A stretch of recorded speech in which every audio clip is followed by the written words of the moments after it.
નમસ્કાર ખેડૂત મિત્રો, હું રમેશ રાઠોડ, વિષય નિષ્ણાત પાક સંરક્ષણ કૃષિ વિજ્ઞાન કેન્દ્ર ગીર સોમનાથ. મિત્રો, આપણું આજના કાર્યક્રમની અંદર હાર્દિક સ્વાગત છે. મિત્રો, આપને ખ્યાલ છે કે સોશિયલ મીડિયાના માધ્યમથી ખેતીની અંદર નવી ટેકનોલોજીઓ, નવી બાબતોની આપણે આ માધ્યમથી ચર્ચા કરતા હોઈએ છીએ અને ઘણા બધા મિત્રો આ માહિતીનો ઉપયોગ કરી અને ખેતીને સમૃદ્ધ કરી રહ્યા છે. ઘણા બધા ફીડબેક પણ આવી રહ્યા છે. ઘણા બધા મિત્રો નાના પાયે થોડાક વિસ્તારમાં અખતરો કરી અને એના પરિણામોની ચકાસણી પણ કરી રહ્યા છે. મિત્રો, આપે પણ આમાંથી કાંઈ જે પણ શિયાળુ ચોમાસું ઋતુના પાકોની આપણે વાતો કરી એને થોડા ઘણા અંશે અપનાવવાની કોશિશ પણ કરીએ છીએ. તો મિત્રો, જેમ ચોમાસું અને શિયાળુ ઋતુના પાકોની અલગ ટેકનોલોજીની વાત કરી છે એમ ઉનાળુ પાકો પણ આપણા માટે ખૂબ મહત્વનો હોય છે.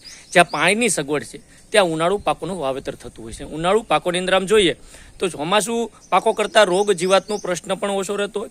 એની અંદર ખાસ કરીને ચોમાસું ઋતુમાં રિસ્ક વધારે રહેતું હોય. વધારે વરસાદ અથવા ઓછો વરસાદને લીધે ઘણી વખત આર્થિક રીતે પણ નુકસાન અને ઉત્પાદનમાં ગુણવત્તામાં પણ નુકસાન થતું હોય. પરંતુ ઉનાળાની ઋતુની અંદર તો મિત્રો આપણે ચોક્કસથી આપણા ધારું પરિણામ લઈ શકવાની ક્ષમતા ધરાવીએ છીએ અને આપણો જે પણ એની અંદર ખાતર, પિયત, જુદી ટેકનોલોજીનો ઉપયોગ કરી અને આ બધી વસ્તુઓનું મહત્તમ ઉત્પાદન લઈ શકતા હોઈએ છીએ.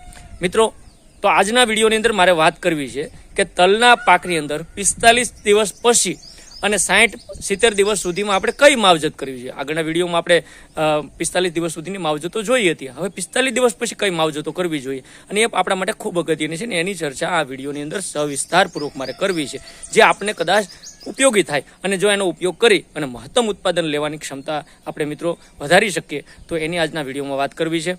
આ વિડીયો શરૂ કરવી પહેલાં આપ સર્વને ખાસ મારી વિનંતી છે કે મિત્રો, આપ આ ચેનલની અંદર નવા હો અને આપને જો રેગ્યુલર વિડીયો ન મળતા હોય તો આપ પહેલું કામ એ કરજો કે આ ચેનલને સબસ્ક્રાઇબ કરી લેજો.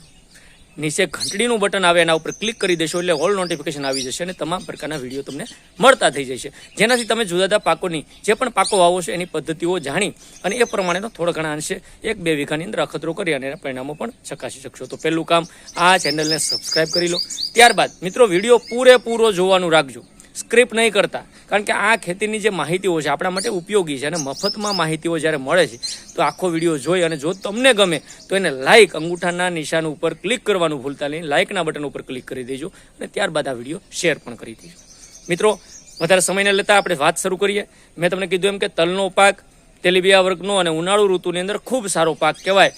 જો સારા ભાવ મળે તો આની અંદરથી વીઘા દીઠ આવક છે સારી આપણે લઈ શકીએ. અને અત્યારની જે પરિસ્થિતિ તલની છે મારે ખાસ વાત કરવી છે કે 45 થી લઈ અને 60-70 દિવસમાં કયા પગલાઓ ભરવા જોઈએ.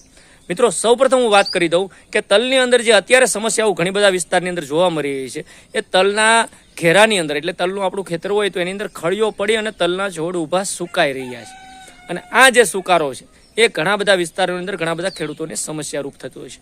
તો આવવા પાછળનું સૌથી મોટું કારણ છે કે જમીનજન્ય જે ફૂગ હોય એ ફૂગનું ડેવલપમેન્ટ થવાને કારણે છોડવું ઊભો સુકાતું હોય. બીજું કારણ એ છે કે ઘણી વખત એ વિસ્તારની અંદર પાણી ભરાઈ રહેતું હોય, ઘણી વખત પછાટે પાણી ભરાઈ રહેતું હોય તો આ પ્રશ્ન રહેતો હોય, છોડ ધીમે પીળો પડી નાખો સુકાઈ જતું હોય.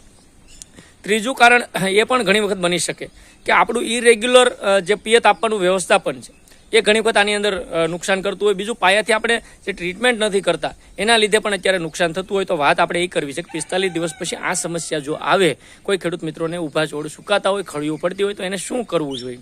મિત્રો, જૈવિક દવાઓની મેં વાત પહેલાં કરી દીધી છે.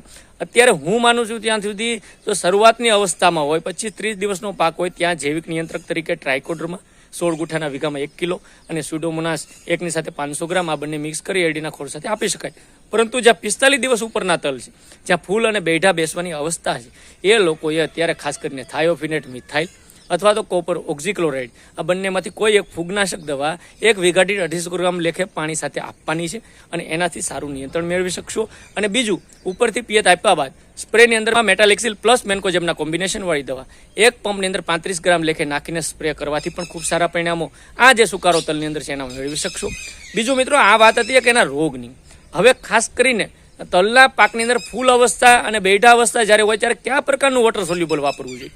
અગાઉના વિડીયોમાં કીધું હતું કે પહેલું વોટર સોલ્યુબલ 19-19 વૃદ્ધિ અને વિકાસ માટે વાપરી શકાય, 1261-0 એની ફૂલ અવસ્થાને વધારવા માટે વાપરી શકાય. તો મિત્રો, અત્યારે 45 દિવસ પછી 052-34 વોટર સોલ્યુબલ ખાતર 1 પંપની અંદર 100 ગ્રામ અને તેની સાથે મિક્સ માઇક્રોન્યુટ્રન્ટ ગ્રેડ 4 જે સૂક્ષ્મ તત્વોનું ખાતર ગ્રેડ 4 આવે એ ગ્રેડ 4 મિક્સ માઇક્રોન્યુટ્રન્ટને જે અલગ અલગ પ્રકારના કંપનીઓના બ્રાન્ડેડ કંપનીઓ પણ સારી કંપનીઓના મળતા હોય તો એ પંપ દીઠ 15 ગ્રામ લેખે, એટલે ખાસ કરીને 05234 100 ગ્રામ, મિક્સ માઇક્રોન્યુટ્રન્ટ ગ્રેડ 4 15 ગ્રામ, આ બંનેનું કોમ્બિનેશન કરી અને સારો સ્પ્રે એક તલના પાકની અંદર કરવામાં આવશે તો તલના જે બેઠા બેઠે છે અથવા તલની અંદર બેઠામાં જે દાણો બેસે છે એ પણ એનું વજન વધારવામાં ફાયદો થશે, તલની ગુણવત્તા સારી થશે અને વજન પણ વધશે. તો આ ખાસ કરીને 45-50 દિવસના ડોઝની અંદર મિત્રો આપણે લઈ લેવાનું છે કે જ્યાં 50% કરતાં વધારે બેઠા બેસી ગયા છે, અથવા મેં તમને વાત જે કરી રહ્યો છું 45 લઈને 70 દિવસ સુધીની છે. તો વોટર સોલ્યુબલ ખાતરની અંદર એક 05234, ત્યારબાદ વોટર સોલ્યુબલ ખાતરની અંદર છેલ્લું જે ખાતર છે, ખાસ કરીને આમ તો 65-70 દિવસે આપણે ભલામણ કરતા હોઈએ છીએ, એ ખાતર છે 0050. 0050 એક પંપની અંદર 100 ગ્રામ લેખે નાખી અને બેઠા બેસી ગયા પછી કમ્પ્લીટલી આપણા 80% ઉપર બેઠા બેસી જાય ત્યારે આ 0050 છેલ્લા સ્પ્રેની અંદર આપણે ઉપયોગ વોટર સોલ્યુબલ ખાતરનો કરવાનો છે. એના પણ ખૂબ સારા પરિણામો તમારા તલના બેઠાની સાઇઝ, એના વજન વધારવામાં તલના ખાસ કરીને દાણાનો, અને છડકાટ લાવવા માટે આ પોટાશ જે છે 0050 એટલે એની અંદર પોટાશ અને સલ્ફરનો ભાગ પણ મિત્રો આવે. ઘણા બધા મિત્રો કહેતા હોય કે તલની અંદર સલ્ફરની તેલીબિયા પાક છે એટલે સલ્ફરની પણ જરૂર હોય, તો પોટાશ અને સલ્ફરયુક્ત આ વોટર સોલ્યુબલ ખાતરનો મિત્રો ચોક્કસથી આપ સ્પ્રે કરી અને સારા પરિણામ મેળવી શકશો. તો આ સ્પ્રે આપણે એની અંદર ખાસ કરીને મિત્રો કરવાનો છે. આ તલના પાકની અંદર હતી ખાતર જે ખાસ કરીને વોટર સોલ્યુબલ ખાતરોના સ્પ્રેની. એક વાત કરીએ આપણે એની અંદર સુકારાના રોગની. ત્રીજી જે સમસ્યા તલના પાકની અંદર અત્યારે જ્યાં જોવા મળી રહી છે એ તલની અંદર માથા બાંધનારી ઈયળ અને ઘણા વિસ્તારોની અંદર સફેદ માખી અને થ્રિપ્સનું નુકસાન.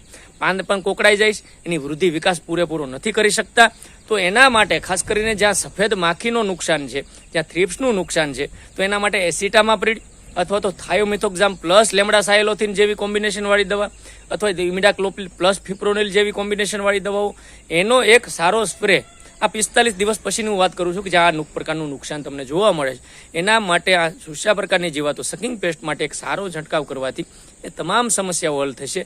અને હજી પણ વૃદ્ધિ વિકાસ જો નબળો પડતો હોય તો મેં અગાઉ પણ વાત કરી કે ઇફકોનું સાગરિકા લિક્વિડ ફોર્મની અંદર આવે 50 ml અથવા તો હ્યુમિક એસિડનો આપણે મિત્રો ઉપયોગ કરી શકીએ અને એનો સારો છંટકાવ કરવાથી એ સમસ્યા પણ હલ થશે. પરંતુ જ્યાં ઈયળની સમસ્યા શરૂ થઈ, જ્યાં તલ 50-60 દિવસના છે, માથા બાંધવાળી ઈયળ, ઉપરથી એના જે પાંદડા કોકડાઈ જાય, માથું બંધાઈ જતું હોય, આ પ્રકારની ઈયળની જ્યાં ખાસ કરીને લીફ રોલર આપણે કહેતા હોઈએ, આ સમસ્યા જોવા મળે. એબામેક્ટિન બેન્જોએટ 5SG ના સ્વરૂપમાં આવતી દવા 10 ગ્રામ પંપમાં નાખીને છંટકાવ કરવાથી સારામાં સારું નિયંત્રણ આ ઈયળ સામે પણ મળી શકશે અને આપણું સારું ઉત્પાદન, વધારે ઉત્પાદન લઈ શકશું અને પાકમાં ઈયળનું નુકસાન નહીં થાય. બીજી એક દવા ક્લોરેન્ટ્રિનિપોલ 18.5 SC ના સ્વરૂપે મળતી આ દવા એક પંપની અંદર 5 ml લેખે નાખીને છંટકાવ કરવાથી પણ ખૂબ સારા પરિણામો મળશે. તો ઈયળનું નિયંત્રણ કરવું પણ જરૂરી છે. તો 3 પગલાઓ ખાસ કરીને મિત્રો અત્યારે તલના પાકની અંદર 45-60-70 દિવસના ગાળામાં ધ્યાન રાખવાના છે. પિયતનો ગાળો પણ મિત્રો જોઈએ. મેં કીધું એમ સુકારો, ઉપરથી સફેદ માખી, થ્રિપ્સ અને લીફ જેને કહેવાય કે માથા બાંધનારી ઈયળના નિયંત્રણ જોઈએ, અને વોટર સોલ્યુબલ ખાતરો. વોટર સોલ્યુબલ ખાતરો પણ મિત્રો ખાસ કાળજીપૂર્વક આપણે જો છંટકાવ કરશું, હું તો એમ કહું કે આપણે 10 વીઘાના તલ હોય તો 1 વીઘાની અંદર જ આ ખતરા સ્વરૂપે કરીએ અને એનાથી આપણે જો સારા પરિણામો મળે તો મને લાગે આવતા દિવસોમાં ખૂબ સારું પરિણામ પણ લઈ શકશું અને સારી રીતે ખેતીમાં નફાકારકતા પણ વધારી શકશું. કારણ કે તમે ટ્રાય કરી લેજો, વીઘે તમારે 15 મણ તલ થતા હોય અને 10 વીઘાનું વાવેતર, તો વીઘામાં આ જે ટેકનોલોજીઓ છે, આ ટ્રીટમેન્ટો છે, એ આપણે કરીને ટ્રાય કરી લઈએ. જો એમાં 15 મણની સામે 17 મણ તલ થાય અને 2 મણ તલની કિંમત આપણે 3 કે 3.5 રૂપિયા ગણીએ તો આ જે ખર્ચ ટોટલ આપણે અહીંયા જે વાત કરી છે એ વીઘા દીઠ લગભગ 300 થી 400 રૂપિયાનો થાય. તો 300 રૂપિયાની સામે 3000 રૂપિયાનો ફાયદો છે. આ એટલા માટે કેલ્ક્યુલેશન કરાવું છું કે ઘણા બધા ખેડૂત મિત્રોને આપણે જ્યારે આ ડોઝની વાત કરતા હોય તો મિત્રો આ પ્રમાણેનું આયોજન કરીને જો આપણે ઉપયોગ કરશું તો તલનું સારું અને ગુણવત્તાવાળું ઉત્પાદન મેળવી શકશું. મિત્રો આ વાતની અંદર ક્યાંય પણ પ્રશ્ન હોય તો મારા નંબર નોંધી લેજો, 9558294828. આપ કોલ પણ કરી શકશો, મેસેજ પણ કરજો. આપણે સાથે મળીને ખેતીને સમૃદ્ધ કરવાના પ્રયત્ન કરી શકશું. આજના વિડીયોની અંદર એટલું જ. ફરી પાછા મળશું નવા વિષય સાથે, નવી ટેકનિકલ માહિતી સાથે. ત્યાં સુધી મને રજા આપશો. આપ સર્વેનો આ વિડીયો પૂરેપૂરો નિહાળવા બદલ ખૂબ ખૂબ આભાર.